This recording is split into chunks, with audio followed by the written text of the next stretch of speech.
الحمد لله رب العالمين، والصلاة والسلام على سيدنا محمد وعلى آله وصحبه أجمعين.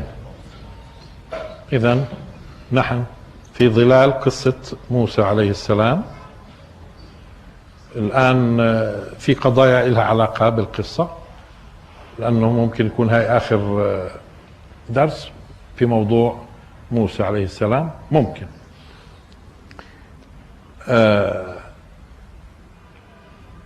الآن الرسول صلى الله عليه وسلم يقول إن موسى عليه السلام عندما حضرته الوفاة طلب من الله سبحانه وتعالى أن يقربوا من الأرض المقدسة رمية بحجر، وهذا الحديث طبعا صحيح. يقربوا من الأرض المقدسة رمية بحجر، المقصود الروايات الآن التوراتية بتقول انه كان موسى عليه السلام موجود في شرق الأردن، وانه الله امره ان يصعد جبل اللي هو جبل بسموه الآن نيبو، وبتضبط التوراة يعني نبو، لكن يبدو الآن بسموه جبل نيبو. هذا الجبل يطل على الضفة الغربية، يطل له إطلالة، ومع أنه هو يعني ما بزدش عن 700 متر ارتفاعه، أقل شوي، إلا أنه مطل إطلالة على مساحات شاسعة، سواء كان فيما يتعلق بالضفة الغربية أو الجنوب يعني، أو الشمال حتى لبنان جبالها إلى آخره، له إطلالة الجبل. بقولوا انه موسى عليه السلام على هذا الجبل اطل على الارض المقدسة اللي هي فلسطين، ولان الله سبحانه وتعالى لم يأذن له ان يدخلها. طبعا هو لما تقرأ انت ليش ما اذنلوش، بتجد وكأنه لامر اقترفه هو هارون فمنعهم، وهذا كلام طبعا غير صحيح.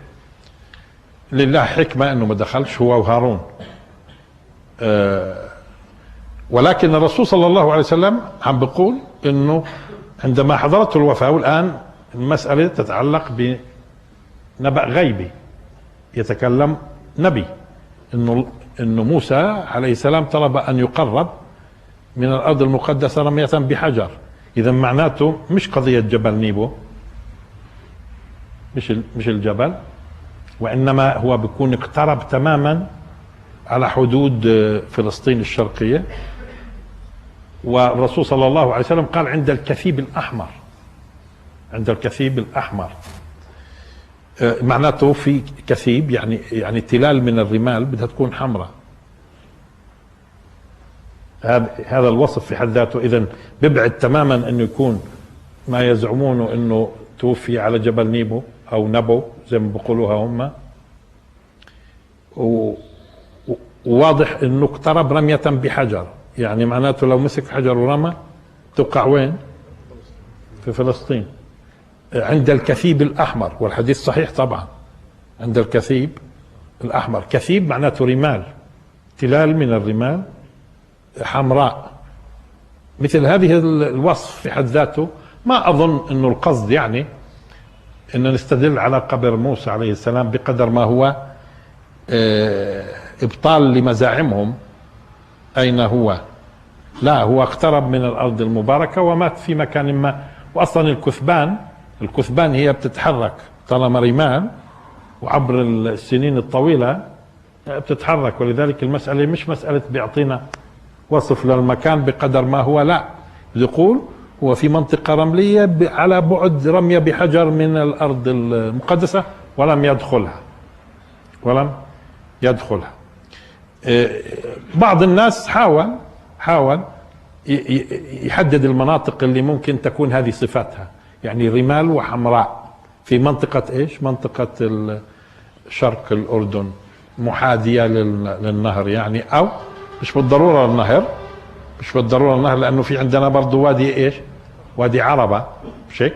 يعني في فاصل ما فيش نهر ولا بحر، اللي هو منطقة وادي عربة وبهمناش الآن هذا الكلام كثير، بس هذا جيد انه لفتنا الانتباه له، لانه الملحوظ انه اليهود والنصارى كثير ما بيزعموا مزاعم في مناطق انه هنا ولد المسيح، هنا حصل كذا، هنا حصل، كله كلام، لانهم بيعرفوا العقائد دائما، العقائد اللي ما عندهاش البراهين على صدقها وانها لها علاقة بالوحي بتحاول انها تجعل الناس يتمسكوا بالوثنيات، لانه الناس اصلا حسيين فبدهم يوجدوا لهم اماكن حتى لو كان غير صحيح، هنا ولد المسيح، هنا حصل كذا، هنا على فكرة في العين، هذه العين المية في المسجد، بقولوا انه المسيح عليه السلام كان جاي من الناصرة مع امه كان ولد شرب كمان. طيب كان ولد صغير جاي امه على منطقة بيت لحم، كان في احصاء، الرومان بيعملوا احصاء سكاني، فضاع في المنطقة من امه، يعني موجود قصة ضيع انه وبحثوا عنه، وين كان جاي هون في عند العين يشرب، عند العين هون المسجد هذا، تمام. ولذلك كانوا يجوا مرات السياح، بس هل يعني دقيق المسألة؟ هل دقيق المسألة ممكن من 2000 سنة نقدر نحدد بهذه الطريقة؟ ولذلك بتلاحظوا مثلا لما بيجوا اليهود بيقولوا هذا قبر راحيل، وضروري يعني يكون قبر راحيل، طب ما هو يعقوب عليه السلام 1800 قبل الميلاد، وهي كمان 2000، هي 3800.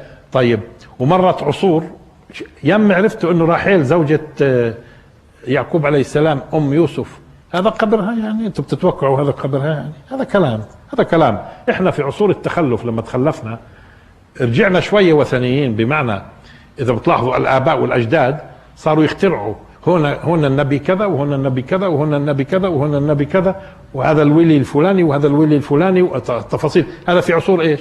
عصور الانحطاط وتحول الناس للوثنيات، وكأنه يا سبحان الله الناس بيحبوا هيك آثار ولو كذبوا عليهم، انه يستشعر اتجاه هذه الآثار شيء. واليوم في كثير من القصص اللي تروى أنبياء وهذا المكان وأجى النبي هون وقعد، هذا كلام، كله كلام، لأنه أصلا مرت على المنطقة أزمان طويلة ما كانش في ناس مؤمنين به حتى يقولوا والله هون قبر رحيل ولا هون قبر فلان. أما يرجح أنه يكون مثلا في الخليل إبراهيم عليه السلام مدفون طبعا، لذلك بعض علماء المسلمين بيقول لم يصح أصلا في التاريخ إلا قبر الرسول صلى الله عليه وسلم، لأنه بنعرف أنه من وقت ما توفي الرسول صلى الله عليه وسلم إلى يومنا هذا لم تخلو المدينة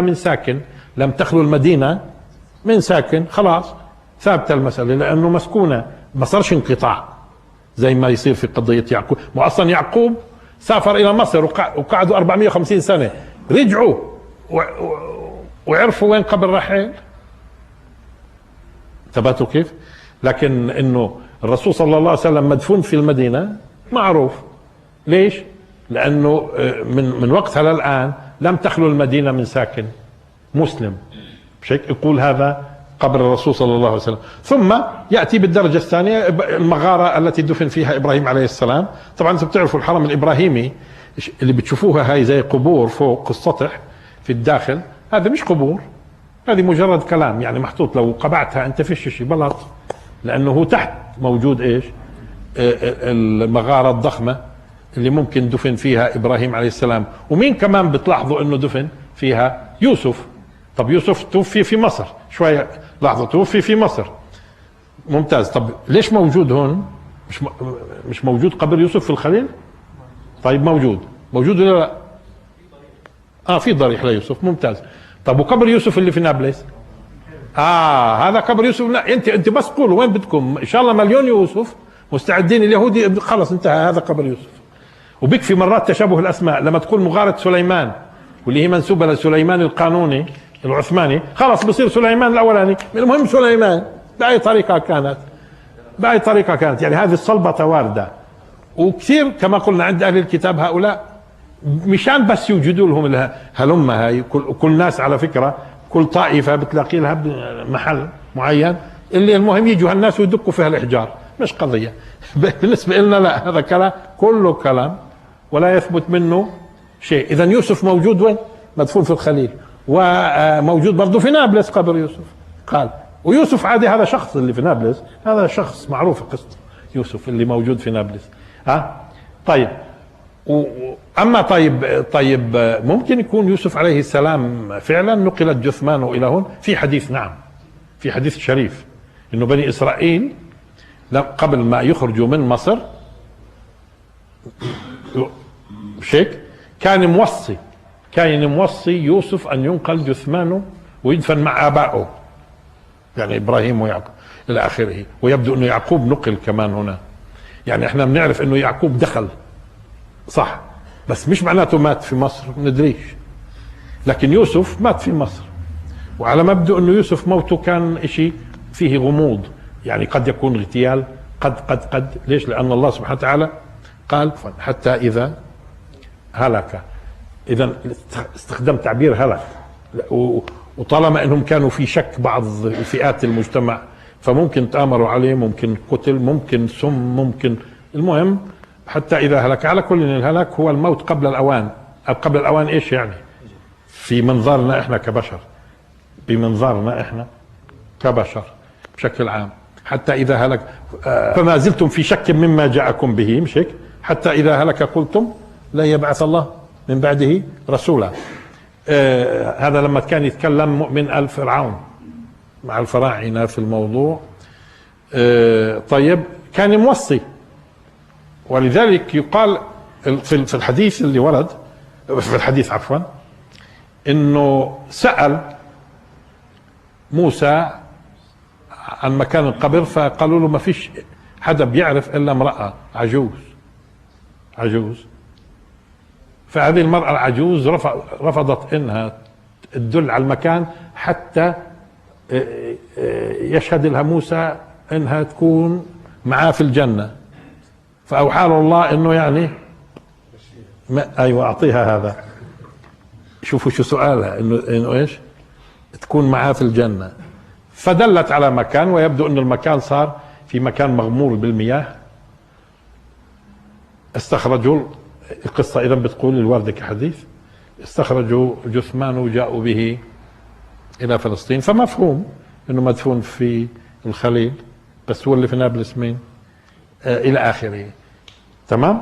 زي قضية راس الحسين، قال يعني الحسين لما قطع راسه في كربلاء كيف بتلاقي في له راس في المسجد الاموي في منطقة بسموها راس الحسين، وفي عندنا الحسين في مصر، وعندنا الحسين في العراق.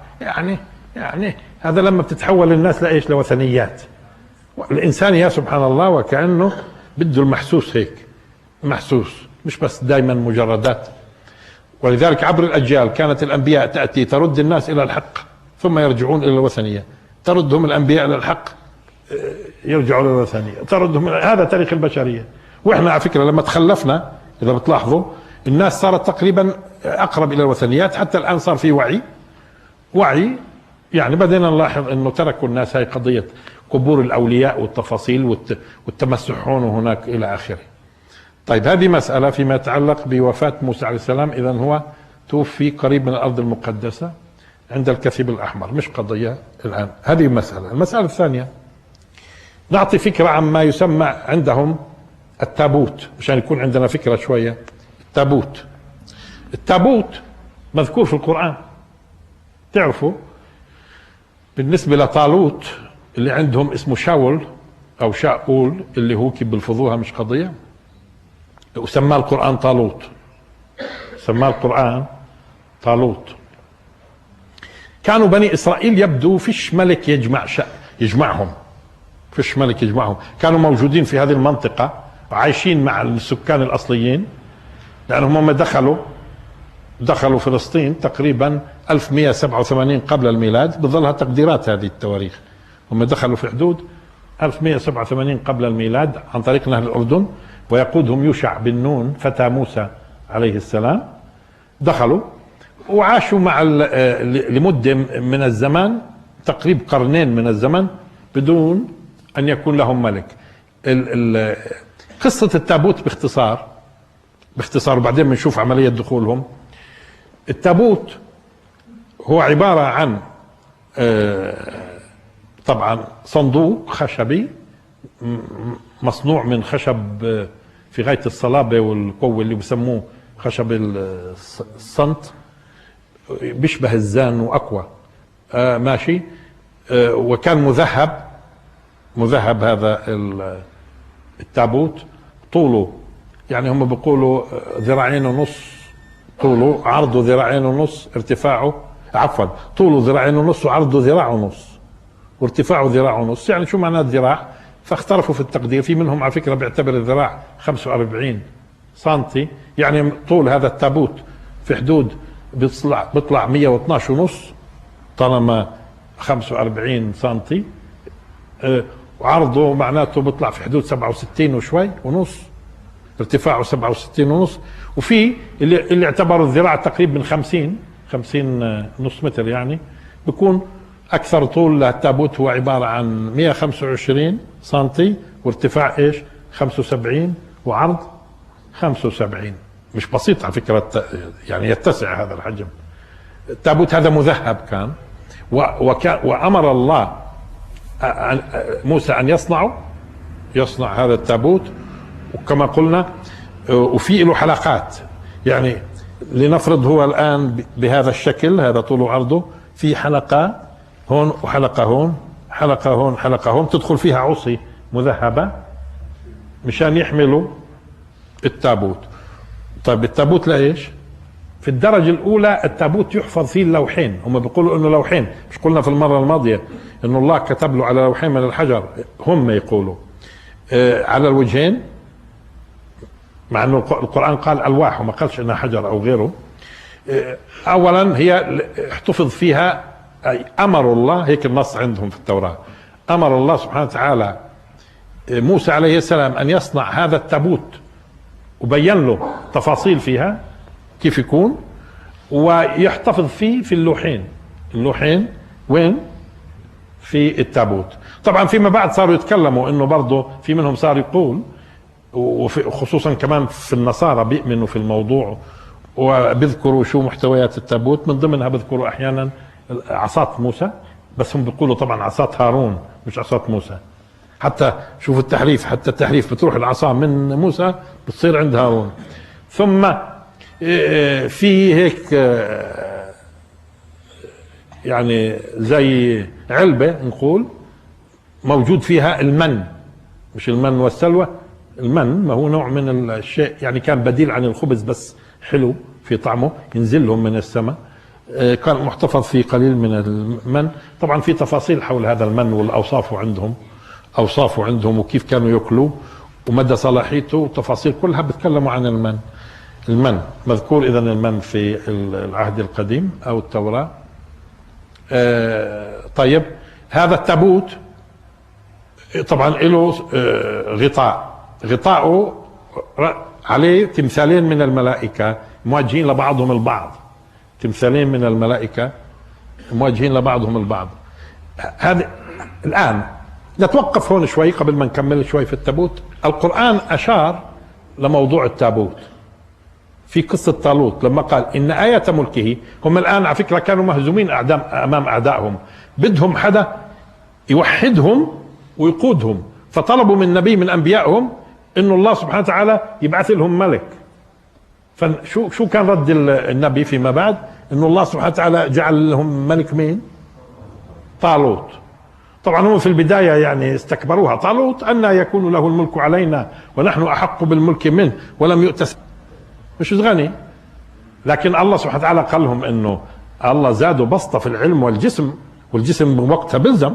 شوف القيادات ديروا بالكم مرات اذا علم وجسم طبعا بيكون فعال اكثر. فهون والناس لانها وثنية بدها جسم برضه كثير من القادة الناجحين في التاريخ برضه بيكون يعني لانه الناس بدها تستكبرها. هون آية ملكه، العلامة اللي بتدل على انه الله اختاره ان آية ملكه ان يأتيكم التابوت. ليش؟ هو وين كان التابوت؟ كان التابوت ماخذينه اعدائهم، هم بسموهم فلسطينيين. كان الفلسطينيين اعدائهم ماخذين التابوت لمدة 7 أشهر آسرين التابوت، هازمينهم في معركة وماخذين التابوت ومحتفظين فيه. بعد 7 أشهر هذول الفلسطينيين اللي ابصر شو كان اسمهم في الاخير تخلصوا من التابوت. مش مهم عندنا كيف تخلصوا ورجعوا لبني اسرائيل، بدناش القصه يعني. ليش تخلصوا منه؟ لانه بدوا يشعروا انه وجود التابوت بينهم مصيبه من المصائب، لانه في ضربات كانت تجيهم وين ما يروحوا في التابوت، تجيهم ضربات في المكان اللي يكون فيه. الناس تصاب بامور من ضمنها مثلا مدينه بكاملها تصاب بالبواسير. تفضلوا بواسير كله ماشي. ادركوا هذول الناس انه التابوت هذا اذا بضل بيننا مشكله، فرجعوا لهم اياه بعد 7 أشهر. في حين القرآن شو قال؟ في حين القرآن شو قال؟ قال إن آيات ملكه أن يأتيكم التابوت فيه سكينة من ربكم وبقية مما ترك آل موسى وآل هارون تحمله الملائكة.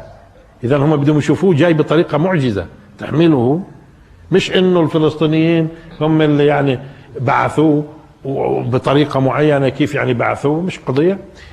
لا هذا كان آية ملك مين؟ آية ملك طالوت اللي جمعهم وتحمله الملائكة. فالقرآن إذن يذكر لنا التابوت هون، فواضح انه في التابوت. والقرآن يذكر، لاحظ فيه إذن إن آية ملكه أن يأتيكم التابوت فيه سكينة من ربكم. إذن هو إذن التابوت على فكرة، التابوت وجوده راح يشيع ايش؟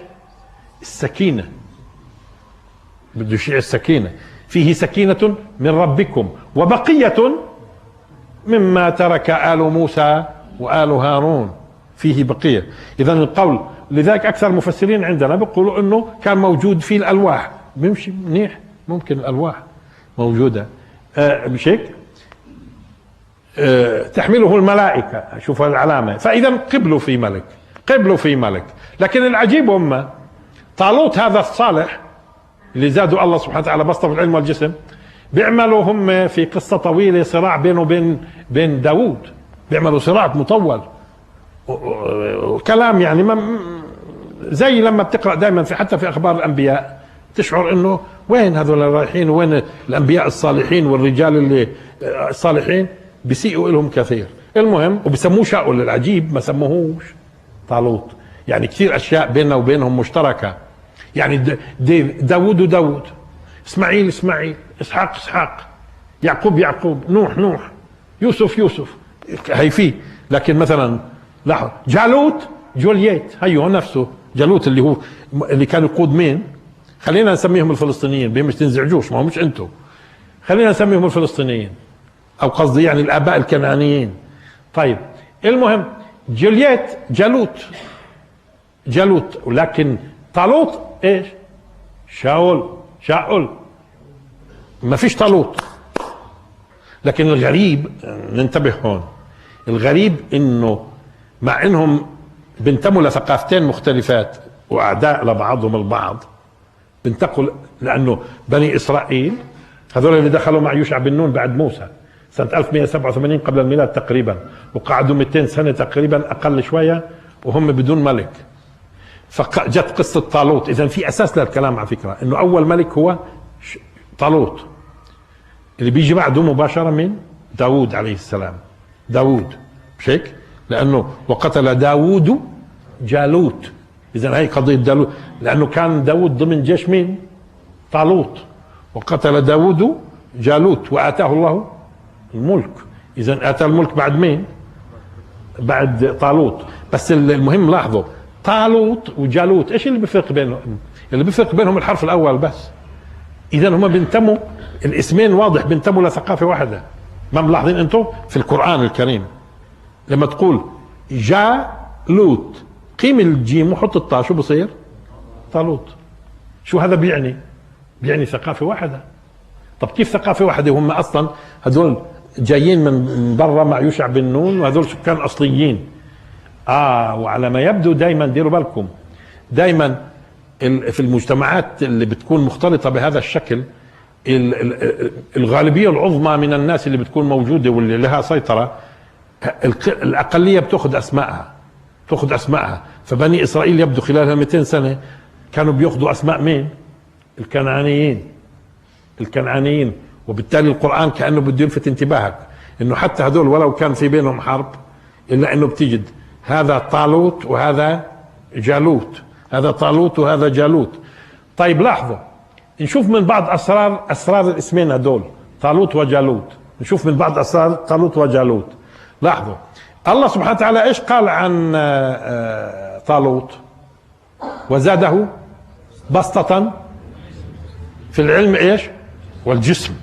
اذا هو ماله طويل، فهو ايش؟ طالوت. ليش؟ لانه احنا في اللغة العربية لما بدنا نبالغ شو بنقول؟ طاغوت، ملكوت، رحموت، جبروت.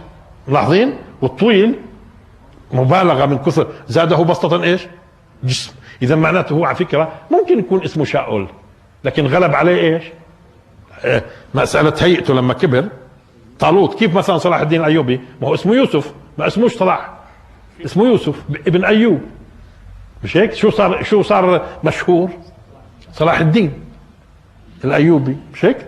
فهو ممكن يكون شاؤول اسمه على فكرة، ولكن لانه نشأ هالنشأة رجل ضخم وصاحب علم وقوي يبدو، فايش هو المبالغة؟ شو بتكون؟ طالوت. لاحظوا طالوت من الطول يبدو. اثنين، شو قالوا لما التقوا الجيشين؟ لا طاقة لنا اليوم بمين؟ جالوت وجنوده. قدموا مين؟ الجنود ولا جالوت؟ معناته اشهر واحد في الاعداء المقابلين انو؟ جالوت. الى درجة جعلوا جالوت اشي والجيش اشي ثاني. معناته اللي كان يقود الجيش المقابل هذا ماله؟ هذا صاحب جولات وصولات، هذا جالوت. انتبهتوا كيف؟ هذا جالوت. اذا لاحظوا طالوت بسطة في الجسم والعلم يقابل مين؟ جالوت اللي هو صاحب ايش؟ الجولات والصولات في الحرب. جالوت التقوا. فلاحظوا كيف القرآن ممكن يشير لمسائل بديش اوقف كثير عندها، هاي مهمة. كيف صارت انه الاسماء منتمية لثقافة واحدة، والاوصاف هذه اوصاف يبدو لثقافة واحدة. هذا لانه اصلا الثقافة اللي كانت سائدة هي ثقافة الكنعانيين، وكانوا القادمين مجرد قادمين جداد على البلاد، بيختلطوا وبياخذوا اسمائهم وبيستخدموا مفرداتهم. فجالوت طالوت. طيب وقتل داود جالوت. بعدين بعد طالوت مين اصبح الملك؟ داود. بعد طالوت اللي اصبح الملك داود عليه السلام. الان هذا تقريبا اذا بدنا نقرب 1000 قبل الميلاد. 1000 قبل الميلاد داود عليه السلام لما كان هو الملك. طيب موسى عليه السلام لما امر الله سبحانه وتعالى بصناعة التابوت ليحتفظ فيه الالواح، لانه بقول له انه اللوحين اللي اعطيتك اياهن وكتبتك عليهن تحتفظ فيهن في هذا التابوت، واعطاه اوصاف التابوت تفاصيل. هم طبعا زي ما قلنا مذهب وبشكل، بس قضية تمثال ملائكة اثنين، هذا دليل على الوثنيات اللي فيما بعد دخلت في الموضوع. ملائكة قال صور ملائكة ملكين متقابلين. وبقولوا انه الله سبحانه وتعالى كان يحدث موسى من غطاء التابوت، ومن اي منطقة يسمع الصوت موسى يسمع من الصوت اللي بين الملكين لهم اجنحة متقابلين غطاء التابوت. كان يسمع المنطقة اللي بينهم يسمع صوت الله ويحدث الله موسى في هذه. هم يقولون المهم اول ما احتفظ في اي زمن موسى بالتابوت هذا، احتفظ في خيمة بسموها خيمة الاجتماع. بقيوا يحتفظوا في خيمة الاجتماع، وتنتقل معهم الخيمة اللي يحتفظ فيها التابوت، تنتقل معهم حتى جاء زمن داود الملك هم يقولوا وبنى الهيكل. ومين اللي كمل؟ سليمان. ووضع سليمان التابوت في الغرفة المسمى قدس الأقداس، لأنه هو الهيكل الأول، وتعبير هيكل على فكرة إشي وتعبير مسجد إشي ثاني، هدول قضيتين مختلفات. هيكل إشي، ونيجي على الهيكل إذا صار معنا وقت. الهيكل إشي والمسجد إشي ثاني.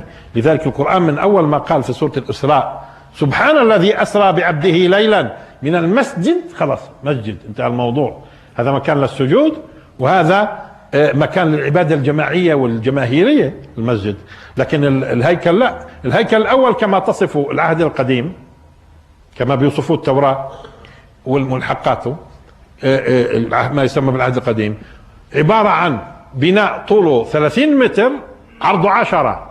تلاحظوا كرادور هذا طوله 30 عرضه كم 10. الطابق الثاني غرفة صغيرة ليس لها شبابيك ولها باب واحد، قدس الأقداس، يحتفظ في التابوت فيها، يحتفظ في التابوت في داخل هذه الغرفة. إذا لما بتسمعوا اليوم قدس الأقداس هذا التعبير عندهم بقصدوا فيه تلك الغرفة اللي كانت طابق ثاني فوق في الهيكل. ولاحظوا انه اوصاف الهيكل ما لها علاقة بعبادة جماعية. ايش هذا اللي 30 متر طول عرض، هي 300 متر بس عرض 10، 300 متر شو بوسع هذا لو بده عبادة جماعية؟ هذا مش هو مسجد، هذا يبدو ملحق بالقصور الملكية إذا صح التعبير. وكان يحرس التابوت وممنوع أحد يدخل، ممنوع أحد يدخل القدس الأقداس اللي هي غرفة ملهاش إلا باب صغيرة. قدس الأقداس ممنوع يدخلها إلا كبير الكهنة بس، ومرة واحدة في العام، مرة واحدة في العام بس.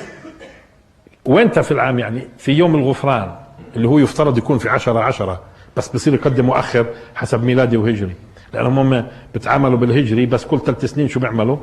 بيضيفوا شهر مشان يظل أعيادهم تأتي في المواسم، يعني يوفقوا بين ما هذا اللي بسموه النسيء، مشان يوفقوا بين القمري والشمسي، لأنه كل سنة قديش تفرق قمري شمسي؟ ما هي بتفرق تقريبا 10 و8 أعشار، 10 و8 أعشار بتفرق الأيام 10 و8 أعشار الشمسي عن القمري. فهم كل 3 سنين شو بيعملوا؟ بس هو أصلا عيد الغفران يوم الغفران في 10/10. هو ممكن تقرأوا أنتم طبعا في تعبيراتهم في داخل هم ما بيقولوا لك 10/10، هم بيقول لك 10/7، بس لازم دائما تضيف 3 أشهر حتى تعرف شو معنات 7.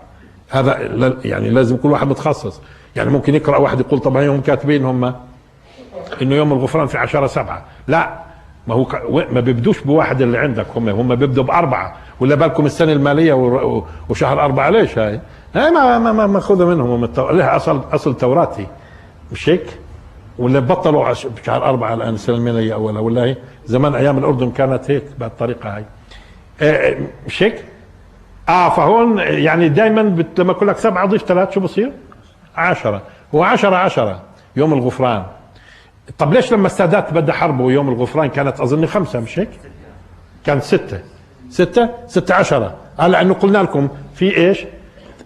اول شهر، اول سنة، ثاني سنة، ثالث سنة، تيجي بشهر 9، بعدين بردوا يضيفوا شهر، فبتجيش الامور بالضبط مش هيك؟ حسب اي شهر جاي.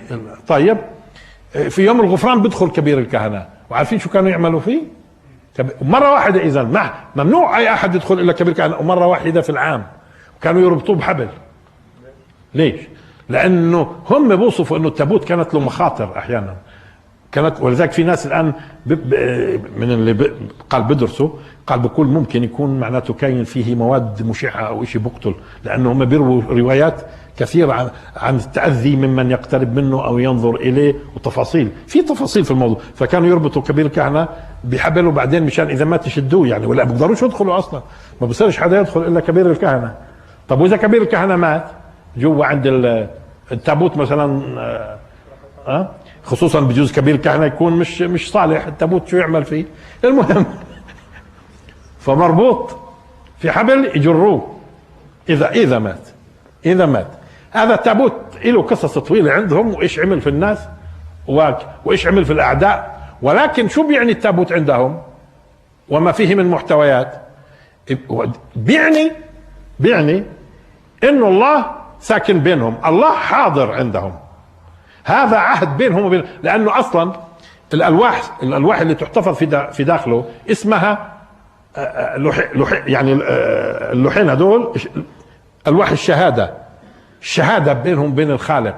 ولذلك التابوت يسمى تابوت الشهادة لأنه يحتفظ فيه بالألواح الشهادة، يسمى تابوت الرب، يسمى تابوت عهد الرب، تابوت العهد، تابوت العهد، تابوت الرب، تابوت الشهادة. يعني ايش؟ هذا التابوت كأنه عقد بينهم وبين الله، كأنه عقد بينهم وبين الله، ويعبر عن حضور الله الذي حضر في الجبل في سيناء. هو طالما التابوت موجود معناته الله حاضر، الله إذن هو بين شعبه، لأنهم بيعتبروا حالهم شعب الله المختار. تمام؟ فبوجود التابوت معناته تمام الأمور. وبالتالي هو من أقدس المقدسات عند اليهود، اللي هو موضوع إيش؟ التابوت. موضوع التابوت من أقدس المقدسات. الآن طيب التابوت وين راح؟ إذا لاحظوا قصته إنه موسى عليه السلام أمر بصناعته مشان يحتفظ فيه باللوحين، ثم كان يحتفظ في هذا التابوت ويحرس في خيمة الاجتماع، هم يتنقلوا ينقلوه معهم لحد ما داود عليه السلام أوجد مملكة، بنى الهيكل خصيصا وغرفة قدس الأقداس سليمان اللي كمل ووضع التابوت في هذا المكان. تمام؟ وكان التابوت لما في الحروب شو يعملوا؟ كان التابوت يتقدمهم، كان التابوت يتقدمهم يحمل، بس اللي بيحملوه كأنه بيحملهم هو التابوت. ولما يكون التابوت موجود معهم في المعارك يكونوا متفائلين بيش؟ بالنصر. ولذلك عندهم بيقولوا لما دخل يوشع بن نون من شرق الأردن، من أول ما جو وأمامهم التابوت إيش عمل النهر؟ تماما زي ما حصل انفلاق البحر وين؟ في موضوع انفلاق البحر في قصة موسى، إنه الماء أصبح فتح لهم ومروا ودخلوا فلسطين وهم يحملون التابوت. فهم بيتفائلوا بالتابوت وإنه الله حاضر بينهم، وإنه هذا العهد بينهم وبين الله، فهو تابوت العهد، فهو تابوت العهد، تابوت الرب هذا. والله تكلم في غطائه مع موسى عليه السلام. طيب إذن هو في غاية التقديس. لما جاء نبوخذ نصر أو قبل نبوخذ نصر في له قصص موضوع طويلة. التابوت وين راح وين أجا؟ مثلا في قصة بتقول عندهم في نبي اسمه أرميا، إنه أرميا خبى هذا التابوت في مغارة وخبى وموه المعالم، لأنه عندما يأتي في الأخير أمر الرب بيظهر التابوت. خباه النبي أرميا. بعدين نكتشف إنه مش في زمن ما يسمى بالملك يوشيا 621 قبل الميلاد، يوشيا بيأمر بوضعه في مكانه. طيب ثم نكتشف لما بيجي نبوخذ نصر 586 قبل الميلاد، يعني مش بعيد كثير عن يوشيا الملك هذا. وهون خليني أتوقف لكم عند يوشيا شوية. الملك هذا اللي هو عندهم ملك صالح، هذا الرجل انتبهوا الآن لهذا الشيء اللي بيقولوه هم.